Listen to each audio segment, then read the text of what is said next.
Welcome to Cast on Q. I am your host, Brian Ogola. Today's episode is going to be special because in honor of Women's Month, we want to focus on something incredibly important for actors: women creating, producing, and leading stories about women. Across theatre, television, and film, many actors find themselves stepping into stories that have already been shaped long before they arrive in rehearsal.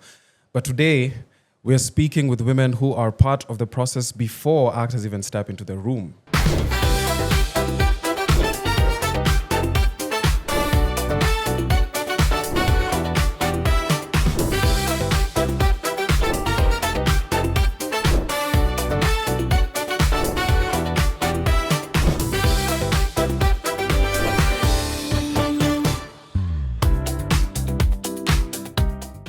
On my immediate left, we have Wakio Mzenge.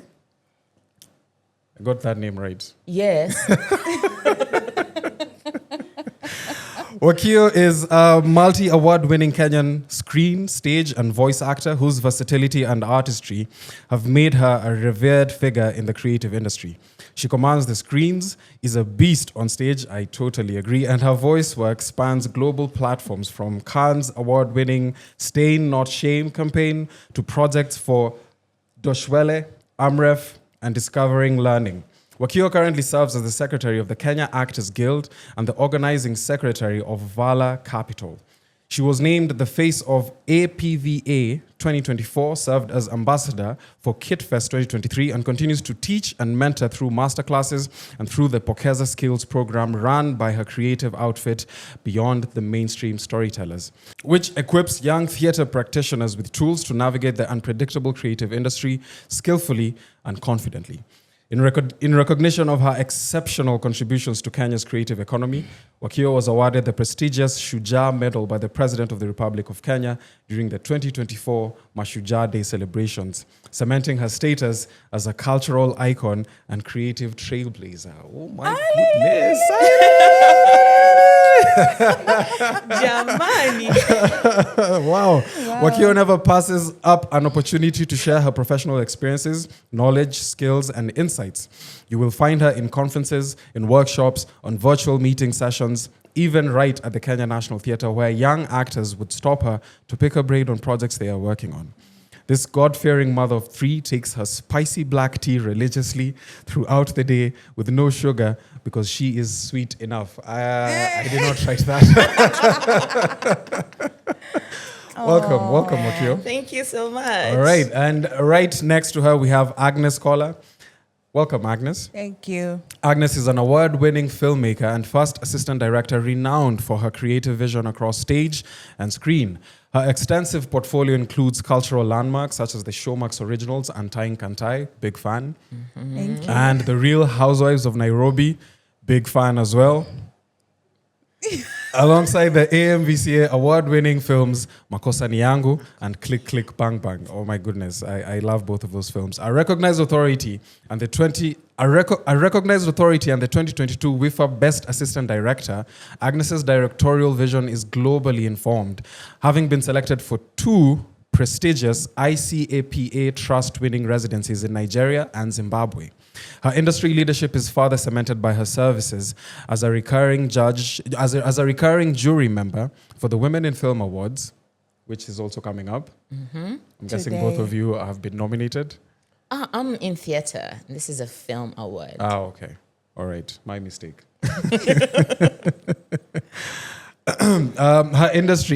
Her industry leadership is further cemented by her service as a recurring jury member for the Women in Film Awards and the International Images Film Festival in Zimbabwe. Her versatility extends to the stage, earning a Kenya Theatre Awards nomination for Best Female Supporting Actor in a Musical, Subira, by Silent Voices, Uganda, and Gilbert Productions in 2022. Having previously served as a production manager for industry-defining productions like Too Early for Birds and Taji & Co., Agnes is currently directing the theatrical production Followers. Followers, guys, remember Followers? Marking a powerful full-circle moment in her storytelling journey. This is so wonderful. So, wait, you're not a producer? No, Really? I'm not. But you have done work as a production manager. Yes, What a is lot. What is the difference? Well, I'm under the producer. Ah, So you'll find most of the time when I have to do things like requisition, it has to go through the producer. So ideally, producer and I work hand in hand. okay. Yes. Have you produced anything, Wakio? Yes, as the producer of Beyond the Mainstream Storyteller, so I do produce the theater performances that we do.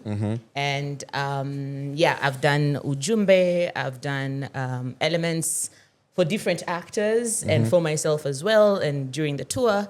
And also producing a new show that's coming up on the 27th of March during the International World Theatre Day. And we are also curating an event during that day, which is the World Theatre Day Storytelling Adventures happening at Cheche Gallery on the 27th of March. Interesting. Yes. We should definitely plug that before the episode ends. Anyways, sounds to me like both of you are being just very modest, because it sounds to me like both of you have experiences in both directing and producing. You might not have been a producer, but you're still in the same department. Yes. Yeah. Yes? All right, so we are definitely talking to the right people on today's episode. Before we get into the deep questions, I just want to do a quick fire round so that our audience can get to know you guys and your artistic standings, okay? Okay. Is that okay? All right, this is rapid fire just to get to know you. Theater or screen acting? Theatre. Theater. Theater. Yeah. Why? It's a quick fire All right, question. We're ready for the next one. ensemble cast or solo performance? Ensemble. Ensemble as well. I will ask the whys in the next episode, I guess. Character, backstory, or improvisation? Backstory. Kola? Improv. Improv. Ooh, we have a disagreement. Scripted drama or devised theater? Ooh, that's a... Can I say both? No. Let me make it tough. If you had to pick one, it's do or die. Devised if I'm writing too. Kola? Because I chose improv, so devised. Yeah. Devised? Yes. Interesting. All right, lastly, director's note or actor's instinct? Actor's instinct. Okay, there are two levels to this. If I'm the actor, actor's instinct. If I'm the director, director's note.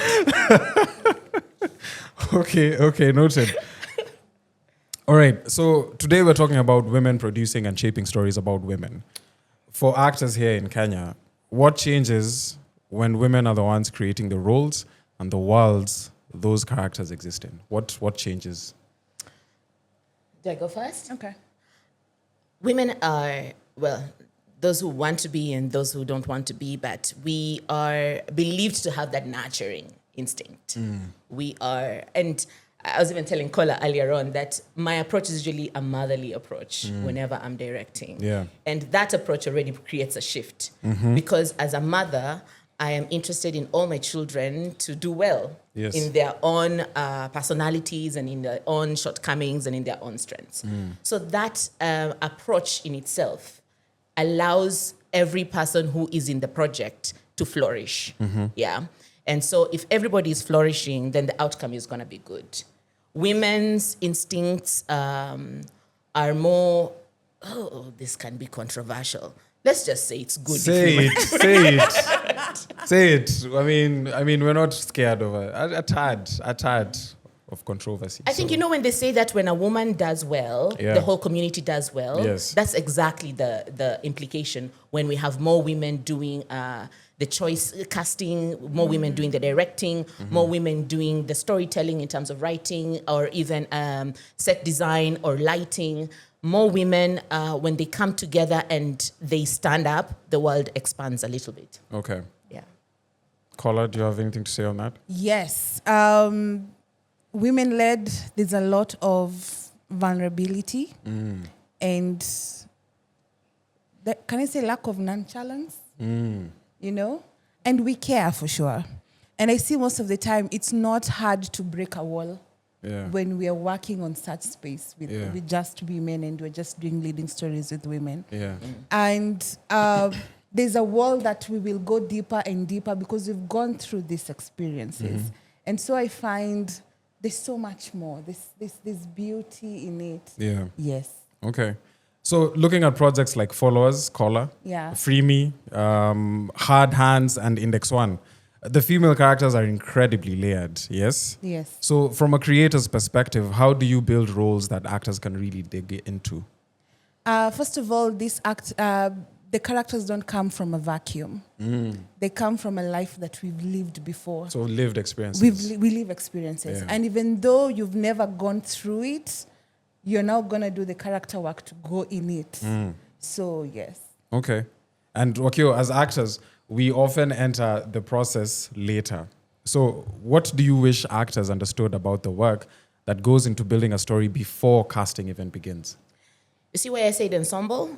It's not just ensemble like in Sarafina, the singers and the dancers. Ensemble is that there's a whole team that comes together to create this space. And actors need to realize that they are part of the team. They are not the team. There's part of the team. So there's other people who are coming in to create that story. And they must be open to see how the lighting designer wants to storytell, how the sound person wants to tell the story. And they must be able to be open for collaborative work. That's the only way that a piece of art is going to be cohesive. Because every other person on that stage, for instance, in theater, is a creative. And they have ideas and they have read the script and they've interpreted it and they've made decisions for themselves on how they're going to tell that story. So the work of the director is basically to bring all these different ideas together so that they cohesively tell the story. But the actor needs to know that it's not about them. It's about the story. Okay. Yeah. Before we change the context of the questioning, would you guys agree that theater and film currently here in Kenya is male or female dominated? What is your question? The question is, what do you think? What do you think our industry right now is in terms of, is it male dominated or female dominated? That's kind of a tough one because I think how we look at the industry in Kenya maybe is department-wise. There are certain departments that are dominated by females and certain departments that are dominated by males. And I don't know if that the males have the strength in. And I think and she would be in a better position to tell us because she's working with WIFA where they're awarding women for different roles. And maybe she can take us through the journey. I'm sorry to take up your role. No, it's fine. It's fine. Right. So actually WIFA 2 years back right now, part of the jury and all. But also just being part of the jury, you could see there were categories where we only had one nominee. Categories like best lighting. Why? Because it's male dominated. But again, you'll find there's so many people who are doing lighting, learning, quotes and quotes. But again, the visibility is not there. For me to give you a nomination, I have to see your work. Not so many people are ready to put themselves outside there and just say, I did lighting for this and this. But true to what Wakio is saying, their department for sure, this is lighting and even sound. Right now, I see sound is coming up pretty well. Another department that's coming up pretty well is the assistant directing department and arts. They were male dominated, but right now I see like there's a balance of both genders and just so beautiful to watch. Yes. I may have anecdotal evidence. I was speaking to someone in the industry and she was explaining to me that she actually did a study and she found that a lot of the decision makers in the film space are majority women. Basically meaning, even if there is male dominance in certain aspects or certain departments, when you go higher up in the hierarchy, there's more women.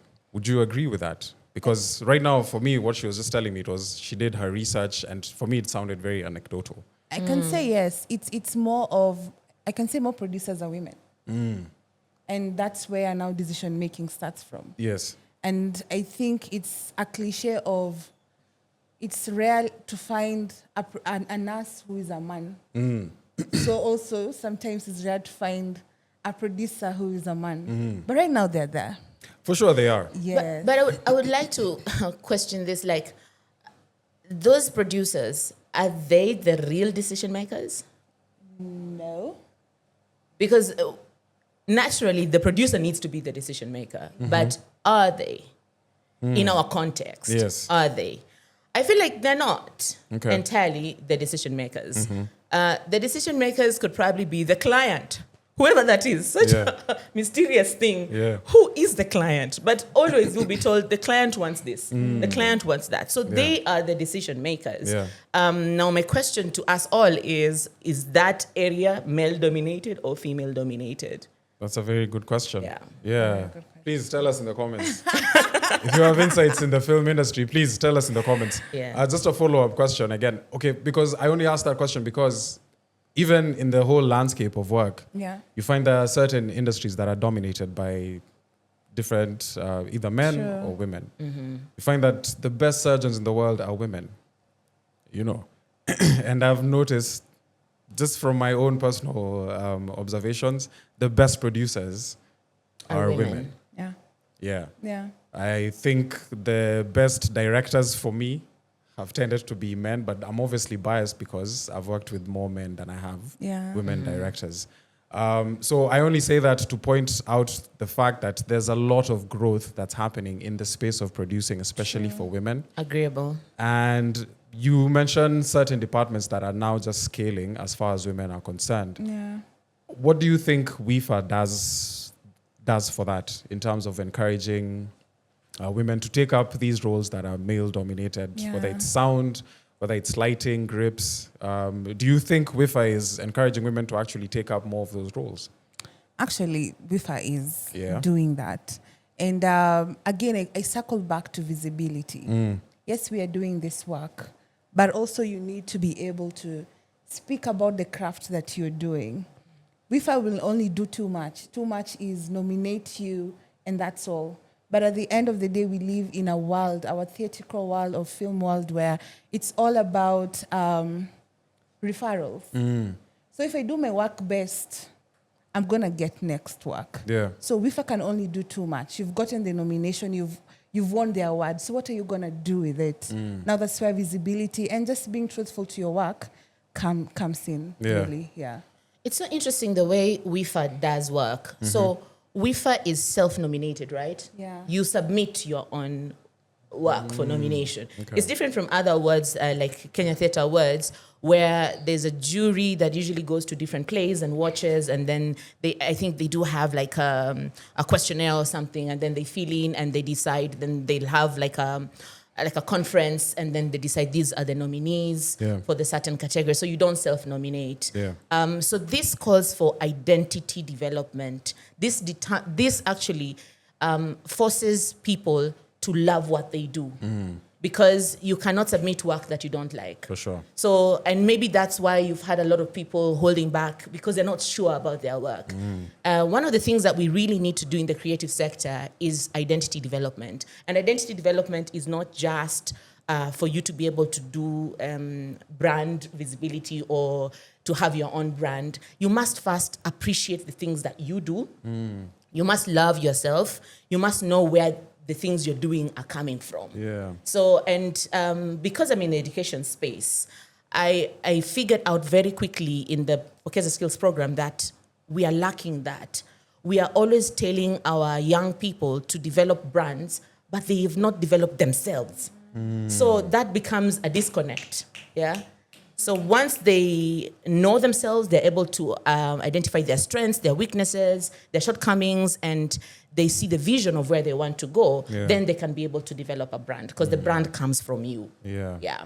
And just to add something about WIFA, not really self-nomination, but you'll find the first call is to the public. Self-application, self-application. And then after that, now the jury will sit in and say, okay, Brian Ogola is here nominated. So which films have they have you done? Yeah. So now we start doing the muddy work of listing all the films that you've done. So a whole process always go behind. Yeah. Even before now, a greater nomination list is put out now for people to voting. All right. So let's talk a little bit about actors. For actors watching, I mean, it's easy. It's easy to think that the work starts with auditions. Like most actors usually just think, okay, on audition, kazi, But producing and directing, these are processes that begin long before an audition call out is put out there. Can both of you just walk us through like what the journey of building a production actually looks like before actors even step into the rehearsal room? Mm-hmm. Yeah. Are we talking about my personal? Mine starts with a dream. I dream about an idea. Mm-hmm. And when I dream about an idea, I think God just has a way of, when I dream about it, I'm always connected to the people. Like I see certain people in my dreams that are connected to it. That doesn't mean that I don't do auditions, no. But I see certain people that will support that dream. And then I start writing, and sometimes I involve someone else to write. When this is happening, I'm already thinking about venues. So the thing about Kenya, like this, if you want to book a venue at the National Theatre today for a show you want to do in December, you won't find space. Mm-hmm. So there's also that thing of long-term planning that has to happen. And that's what actors also need to respect. Yeah. That there's a lot of work that has gone before the show has actually made a call for auditions. Mm-hmm. And there's this planning calls about script development, script analysis, bringing up a team together, siphoning that team to get the exact team that you want to work with, redrafting the script because maybe you'll have a table read and then you'll have opinions. Yeah. All these processes are happening prior. Mm-hmm. And it's long and tedious, and sometimes it never actually ends into calling an audition. It gets to a point you say, we can't do this, guys. Yeah. Let's just go back to the drawing board. So that happens to producers all the time. They start and sometimes they never finish. And sometimes it even gets to a point where you actually do a call, you bring people, and then you look at the math and it's not mathing. You just say, calm down. To put it down, yeah. Yeah. So there's those that happen. By the time we are actually making a call and we are going into production, I think everybody just needs to know a lot has gone into place, a lot of investment of time, of energy and resources. And if everybody respects that, then the production will actually run smoother. Yeah. Yeah. Yeah. Dreams. How often do your dreams come true? From the perspective of what you just answered, in terms of idea comes in a dream, and then 3 months or a year later, oh my gosh, it's on stage. And it's actually maybe not what you envisioned or even better. Yeah. Yeah. 87%. 87%. Yeah. This must be very fulfilling for you. It's very fulfilling for me. Yeah. It's very exhausting for me. It kills me, and then I rise up again. Yeah. Yeah, but it's that determination of keep going and doing it, because you see, when something comes to a dream, it feels it has to happen. It feels like if God is communicating this to me, I have to move things around and make it happen. Yeah. And so, and that's what I do. I'll move things around and I make it happen. Sometimes it's successful. Sometimes not so much. Okay. Yeah. Kola? For me, I have been, let me call it, part of pre-production in different departments so far. In film, in terms of fast AD and all. But just to give a cover of what really happens is, for us, let me talk about Feel It production, for example. Like, we'll have to go somewhere in the MC to just sit down with the writers. Yeah. So I'm told, Kola, you have to sit in with the writers. And I sit in with the writers because now I have to understand the whole story. Yeah. I have to understand the locations. And from that is when I'm gonna be able to do a breakdown and also just put it to the producer. And we are able to see, e location iko mbali. But a lot is happening because we get, you lock a location and then you're being told, I always make, you know. So many times we've gotten to location and we're being told, I'm sorry, it can't happen. But this is not a conversation that started that day. It started way, way, way back. Okay, for the logistics part, when it comes for me as a production manager, I have to check, okay, Ubers, per diems, nini. So all this math needs to math before everyone comes on board and work on this production. So there's a lot that always goes behind before people come in. I feel actors come in when now the storm is calm a bit. Not really, but a bit. Yeah, because sometimes you go on set and then some things are not there. Yeah. So you start wondering, why are these people, they did not plan for this thing? They need to know we were doing this thing. Yeah. But sometimes things happen. And I think everybody just needs to be giving each other grace when you're on set because, the things that are going in the back end are also a lot. Yeah. Speaking of producers being incredible, speaking of women being incredible producers, both of you have mentioned the aspects of finances, the math not mathing, and all of these things. When you look at theater productions and screen, TV, movies, they sound like very risky investments. They are. As people who have a bit of background in both directing and producing, how do you mitigate the risk of such kinds of investments? Because for stage, I don't know what someone usually does to like mitigate the risk. Is it about selling tickets for 3 months as opposed to a month? Is it about immediately starting to sell tickets even before the thing is ready? Like, how do you mitigate that risk in terms of like, this is a investment and we need to break even or we need to get our money back? Yeah.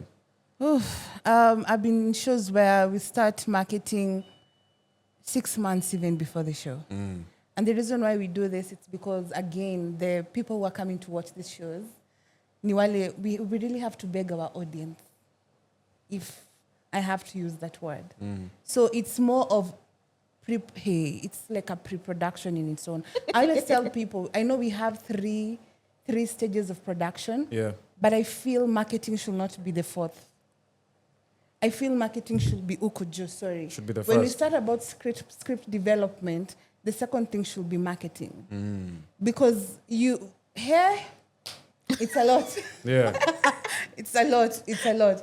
So how do they mitigate? Again, you see now those are other stories that happens back end that we don't get to even hear and listen. Yes. And the producer walks out from the room and you just see red eyes and all because everything, so a lot really happens. Yeah. But I really appreciate what we do now, even for followers, even for Wangari Maathai. They started marketing last year. Yes. But I don't know how the ticket sales are looking. That's another thing. Okay. And even so, it's more of just starting early and crossing fingers. Ideally, it just depends. Yeah. Upon it depends to kabisa. Okay. Yeah. Do you have anything to say to that? The risk is on so many levels. Yeah. So many levels. The theater audience in Kenya is unpredictable. What do you people want? It is so unpredictable. You will do a show today, sold out. You do another show, you're like, is it the story you don't like? Is it the actors you don't like? The tickets are just not moving. But then also in theater, people have a tendency of buying tickets towards the end. Yeah. But you see, a production needs planning. Yeah. So we need the money earlier on. And I think that's why the model of trying to advertise early and selling tickets early is working for certain productions. But I can assure you, you can do everything to the T and still have empty seats in your auditorium. Yeah. It is extremely unpredictable. Yeah. So how to mitigate that is to get other partners on board. Yeah. And slowly I'm seeing that the corporate sector is getting interested in the creative sector. Those usually very difficult conversations to have with the people in the corporate sector because they did not understand how if they invest their money, it's going to come back. But now with the interest in creative economy, with the interest in marketing using the digital spaces and using creative minds to do your marketing for your own products that are not creative products, there's that relationship that is being built. And you will see, you can get support in terms of kind to just cut down your budget lines. If you're able to partner with someone who can provide you meals for your team, then that helps. Then you just do marketing for them or you do whatever exchange that you're going to have with them. But involving other people other than the creatives in your work expands, first of all, your market, introduces you to new markets as well, and then it helps to mitigate the cost of production because that's what we are grappling with. Depending on ticket sales is slowly becoming impossible to be. It's not sustainable. Yeah. It's not sustainable. And I love what certain people do, like Julissa Rowe. I think Julissa has a niche. Everybody would work for her without even knowing how much they're being paid. And she uses the model of collaboration, which also works. So it's identifying with the people that you work with what a model of engagement would really help. So for collaboration, I know that I'm going to invest this amount of time. We are uncertain, and I agree to the uncertainty, but I still want to do this with you because I think eventually this is going to give this and this and that. Or this is going to introduce me to a new audience that I never had. Or there's something else that I'm gaining. And it's not exposure. It's a conscious decision, a strategic decision as an actor to say, I'm going to engage with this because I know the plan I have is to get that and that and that. And then now we can have a collaboration. So that's another way that you can mitigate the exact cost. And then a way that most theater actors are not doing, but we could start doing now, and we are starting, is touring. What touring does is that it reduces your cost of production. How? When you're doing many shows in a year, you are doing this pre-production thing that is giving us a headache every single time you're doing a show. But if you're doing one show and touring it for a long time, then you're cutting down on that time for pre-production because it's something you've already done. And you already have the costumes, you already have the set, you already have this. So that's stored. The only thing you are revamping is the storytelling every time you go to a different space or every time you go for a festival, for instance. That's what you're sharpening. So you have a relationship with your crew, you have a relationship with your cast member. And I think this I personally borrowed from Insignia. Philip Brayson and Grace Kahaki, they used to do something very interesting. They would have the same crew throughout the year. And they're doing many different shows. So and because we're in an unpredictable industry, we don't always get work. So when you're locked in for 2 years, that's better than nothing. So now you are able to say, okay, because I'm locking these people for 3 years, I can be able to give them a monthly payment. And that's sustainable for them, and it's sustainable for you as well, even if you're doing different shows. So doing one show and touring it allows you to cut on the costs, that the recurrent costs that come with every new production that you're doing. Okay. Yeah. Thank you for that incredible answer. Both of you are obviously mentors. Wakio, you're definitely a mentor. And if you're not, I am certain there are young women out there who are watching this and they're probably flawed by your presence, your eloquence, and what both of you have achieved. So to that young actor out there, what makes an actor stand out to you when you're casting for a female-led production?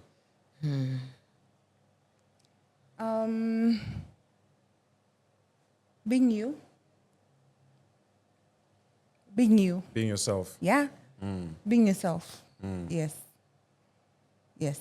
It's exactly that, authenticity. Authenticity. Yeah.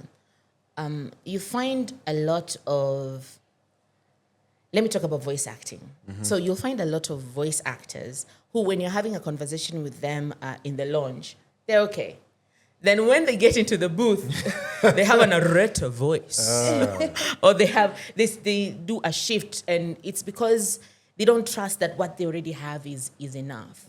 And sometimes that's all that we need, because we're not looking for someone perfect. I think casting directors are rarely looking for someone who's perfect. They're looking for someone that they'll have an exciting journey with. And that can't be someone who already knows it all. It has to be someone who has room for us to work together, for us to have an exchange. So just come as you are, just like the way Jesus says, come. Come as you are. As you are. Yes. What if someone is listening and they're like, okay, what if you need to edify that a little bit more? Yes, you're being yourself, but what are the things you need to pay attention to, like the basics? The basics, of course, is audibility. You don't have to be absolutely confident, but you must have some level of confidence, because you'll be standing in front of people, or you'll be standing in front of cameras, and that can be intimidating. Sure. You need to be clear on your agenda. So when you go for an audition, you want to land the job, right? It needs to be clear in your head that that's what you want to do. You want to land the job. Yeah. And so when you're clear with your agenda, then you're able to actually do the things that are leading you towards achieving that agenda, which is know your lines, which is come on time. Come on time. Ali is on time. So sorry. But yeah, it's just the basics of being respectful of the people that you are going to be interacting with, and also being memorable. Be memorable. And being memorable does not mean that you need to be cracking jokes and so that they laugh. And just your presence and your honesty needs to leave the people who are about to cast you or who are going to cast you saying, oh, but there was this girl. You might not land that job, but they have a memory of you. And so they would be like, but there's this, she's not good for that one. But there is that one. I think we can consider her. Those are the conversations you want to leave in the room once you leave the audition space. Agnes, are there things that actors do in auditions or rehearsals that make you think, oh, this person really understands the story we're trying to tell here? So there's something I learned the other day, because now I'm in the deep end of directing. Let me call it deep end. But thank God I'm having lifeguards around me. So even though I'm sinking, they're always there for you. They're always there to float me up. Yeah. But the text said, many times most brilliant ideas will not come from you as a director. Correct. Will come from the actors. And so when you walk into a room with a fixed mind of, I want to be the director, it's not going to work. It's a collaboration. And what happens in collaborative environment, you give me idea, I give idea. If it's not working, there's a way to adjust it and make it work. But ever since I read that text, everything changed. Yeah. So there needs to be impetus from the actor. Yeah. With ideas and also and that instincts. means also for me, I have to create that environment. Because most of the time you're walking into spaces where the director's word is final. And that's it. And so that means an actor is not able to show what they can do or what they can do. But if it's an environment, and theater is playful. We cannot go by the text and say, now we are doing theater. And even film is playful. But now you really have to create that environment. So an actor who comes open-minded as well, not I know it all, because we're also figuring it out. We've just found the script, all of us at the same time. Maybe I got it earlier, but there are things you're able to see that I didn't see, and there are things I can see and you're not able to see. So, yeah. Okay. Interesting. Wakio? As much as collaboration is really good, collaboration can also be very dangerous. Because they're very fine lines. Wait, dangerous? It can also be very dangerous. In what way? Because they're very fine lines. They're very fine lines between allowing your actor to give their input and then losing the vision that you had as a director. Because it can go in all sorts of directions, and then we are all now losing direction because there's noises. Everyone is adding in their voice. So also, as a director, you need to be able to know you have the right adjectives to curb it, have to control it. And I think a good director must also have some manipulative skills. Like you need to know which buttons to push. Yeah, because sometimes you know where the vision is going. And just because we are all creative doesn't mean that we are all going to add value to developing that plot or sending or whatever our input is going to propel the story forward. Because an actor can give you an opinion that is a good opinion in its own standing. But because as a director, you're seeing the larger picture. You're seeing how the different actors are going to journey all through. So this actor might have their own way they want to go, but it will be in conflict with something else that you want to do later on. So you must be able to learn how to manipulatively make them feel it's okay, but it's not gonna go that way. And sometimes also get them to a point where And this is a skill that I learned from my mom.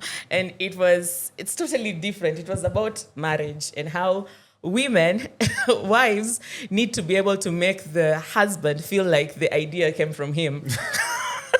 So, it's a skill. I mean, I agree. I think it's definitely a skill. I think when you look back in some decisions you've made, you're like, that was not from me, but it's okay. It was a good decision because it felt they're like, skillful. Yeah. And so as a director also, sometimes you might be called to make to allow your actor to make a decision so that they can see how wrong it is. And then they will revert by themselves. So by giving room doesn't mean that that's the way we are going. No. It's also to allow you, because we don't tell you, do this so that you sound this. We'll ask you, so how does that feel? Are you happy with that? Do you think it helps you to tell the story better? Yeah. And you'll find the actor now introspecting and saying, I'm not very sure. Okay, do we take 5? You think about it. And that environment allows them now to also participate in the creation, but also go the direction that you truly wanted them to go. Yeah. So it's a collaborative space. Yeah. Okay. So what advice would you give to actors who are stepping into stories dealing with themes like identity, resilience, trauma, or survival? What advice? Yeah. Just do it. Just go for it. Just go for it. Yeah. I think we are all figuring it out. So the more you think about it, the more you are holding yourself back. But there's a little word that I love, chaka chaka. Just start. It really anchors me. Just start, and you'll be shocked. There's so many people who are ready to hold your hands. Yeah. Like even for me, I was thrown into the deep end to direct, and I was like, "Are you sure? Are you sure?" And Mugambi Ndiga, Shout out Mugambi. Yes. And he kept on telling me, Kola, we've worked together and I've seen what you can do. And I sat in there, and also Ngati Lab saying, do not make people who trust in you start thinking, Kwani, we see what you cannot see. So believe that. And so for me, this year is chaka chaka, just start. And you'll be shocked the way so many people are going to hold your hands and just move forward with you. Yeah. It is definitely an adventure, and the path ahead of you becomes clearer once you take the first step. This is what I am getting from our 2 guests today in studio, and we will be right back after this short break. Cast on Cue is a Kenya Actors Guild initiative. This is a community that is being built for the actors by the actors. And by the way, if you're enjoying these conversations, please follow us on our socials, Cast on Cue, where you'll be able to find all BTS content and extra content from our page. That's where they live. And if you are an organization out there, or a group or an individual who is feeling sufficiently philanthropic, we would really love to hear from you as a potential sponsor or partner for this podcast.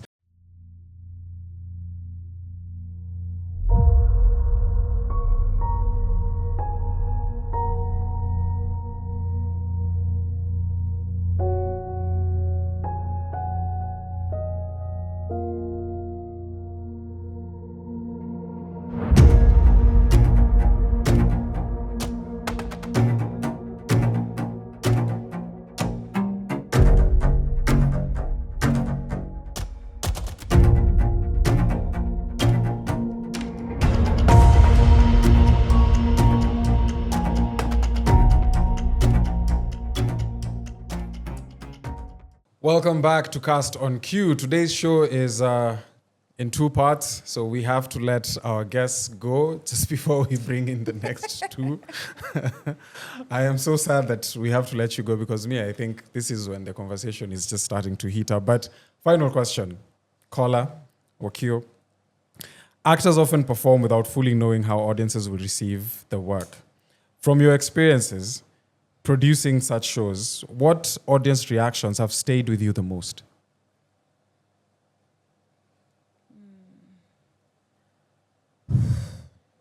Well, we were doing Tomboya. And last year, because of the protest and all, and so towards the end of the show, we named each and every person who was killed on the street. And the dead silence in the auditorium, it was pin dropped for sure. Yeah. So that moment, just that moment right there, it felt like a still image. And everyone was teary. Everyone was teary. And so that moment has never left me at all. And also when I was doing Subira in 2022, I walked on stage, and after my performance, I got an applause. You don't get that all the time. You don't get that all the time. And so it has really, it's something I hold so dear. Yeah. I would say 3 instances. One, the first time I did the show Ujumbe with Sam Senjen at Goethe Institute. And it's a story about the relationship between myself and my dad. And I didn't think much of it when I was doing it. But after the show, I remember this lady who came up to me, an actor as well, and told me, I haven't spoken to my dad for 5 years, and today I'm going to make a call. And that was really powerful for me. Second time when we were doing Elements, the show Elements at the Macmillan Library, and I had an old white woman who was part of the audience, and her feedback, because we were having post-production conversations after the show, and her feedback was that was my story.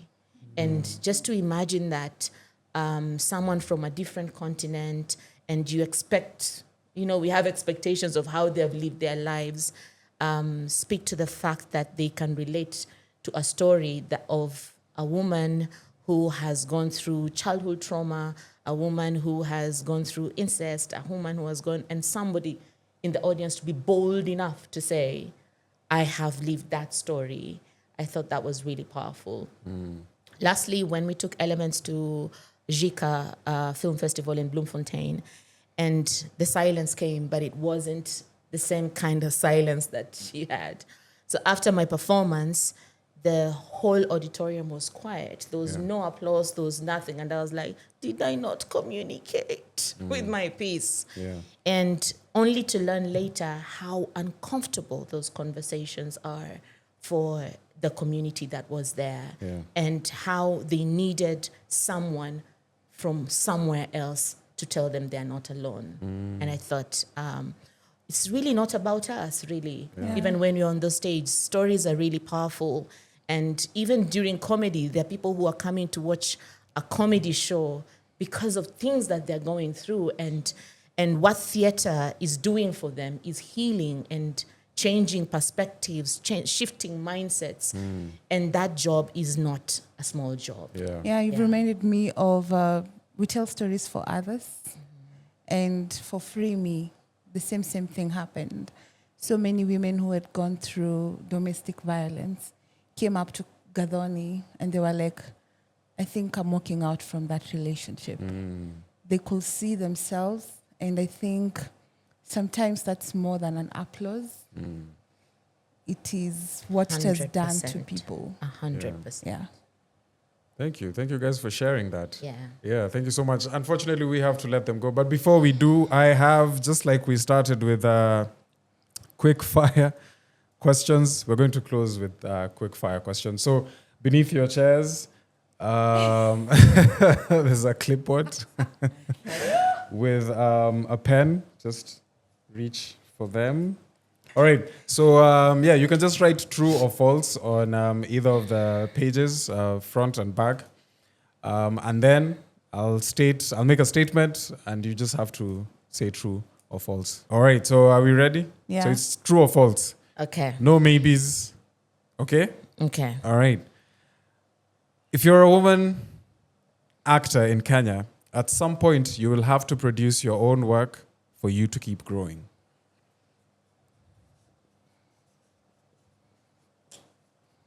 Let me see your answers, please. They do not agree. So Agnes Kola thinks it's true that at some point, as a woman, you will have to produce your own work for you to keep growing. But Wakio does not agree. Do you care to elaborate why you don't agree with that? Because I tend to agree with So it's because you agree with her. That's why I'm being put on the spot. I think we're not all producers. That's the only reason. I think we're not all producers. And for you to grow, you can also collaborate with other producers to tell stories that you feel will stretch you. Okay. Yeah. That's an interesting perspective. All right, next one. Social media followers can sometimes influence casting decisions.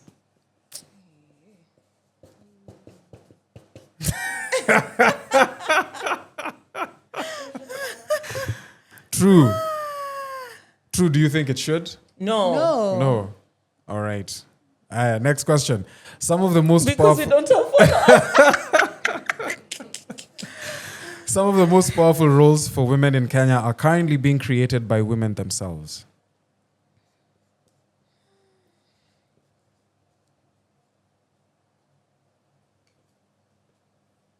This is another interesting one.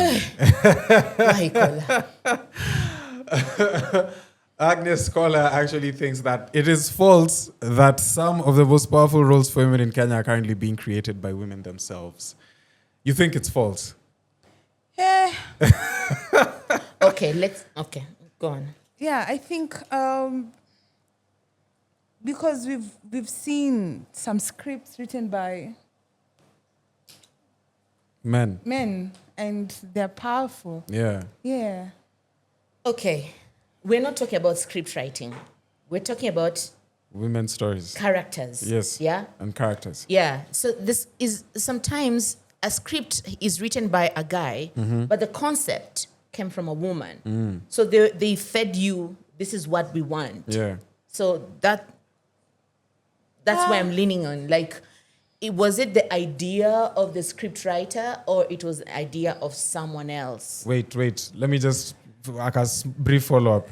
Do you think men can write female roles? Yes. I think men can write female roles. And they can obviously and write female characters. And yes, they can be, like John Sibiokumu wrote Elements, a one-woman show, and it's great. All right, so the theatre is still one of the best training grounds for actors in Kenya.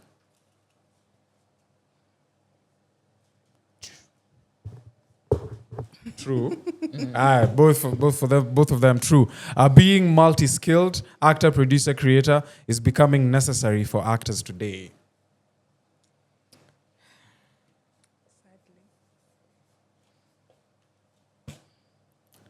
Both of you agree? True? It's necessary. Yeah. Interesting. That is very interesting. I don't know if that's a sad thing. It is. It is? Yeah. Interesting. Anyways, thank you so much for being here today. Thank you for having us. I wish we could have gotten more time. Producer, I am looking at you. But either way, I really appreciate your presence here. Thank I know you. it's not easy, braving the weather, possible floods, and all of those other things. To be here with us today, so I really appreciate it. Thank you so much, Wakio and Agnes. Before I let you guys go, I would like for you to give us a parting shot. Yeah. And as you finish, let us know where we can follow you, engage with your content, pay attention to your work so that we are always in the loop about your next shows and your next productions. All right. Yeah. I'll start with the last thing going forward, yeah? Wakio Mzenge everywhere on social media, at BTM Storytellers, also everywhere on social media. On the 27th of March, at the Cheche Gallery in National Theatre, we're going to be celebrating the World Theatre Day. And we would like to invite all of you. It's a full day of fun and storytelling adventures. We're going to have creative workouts, we're going to have a treasure hunt, and we're going to have 2 productions. One of them is Charlie, the Bible Explorer, and the other one I shall reveal if you follow me on my socials. My parting shot is, do you, the world will adjust. Short and sweet. Thank you. Social media, Instagram, Kola_Agnes Film. Facebook, Agnes Kola. I'm having a show with Fifth Wall Production at Brayside on the 27th of March to 29th. Please come. And my parting shot is professionalism can coexist with kindness. Thank you. That's amazing. Professionalism can coexist with kindness. And I think my biggest and best takeaway from this is just start. Just start. If you're out there, whether you're an actor, whether you're in another space, even if you're not a creative, all of this thing, this existence thing, it's all an adventure. And oftentimes, even when you don't see the path forward, it always reveals itself once you take the first step. And thank you so much for sharing that with us, Kola. Thank you so much, Wakio Mzenge. This has been Cast on Q. I am your host, Brian Ogola. Thank you for watching Cast on Q. This platform exists to create a serious space for actors to talk about the craft, the business, and the realities of building a sustainable career in Kenya's film industry. Follow Cast on Q across all our social media platforms for episode clips, behind-the-scenes content, and updates on any upcoming conversations. If you're an actor out there, join the Kenya Actors Guild by scanning the QR code on our screens right now. And if you would like to support this platform through sponsorship or a partnership, our email is in the description below. If you want to help us with crowdfunding, the different support tiers are on the screen and in the description below. Cast on Q is community powered. See you all in the next episode.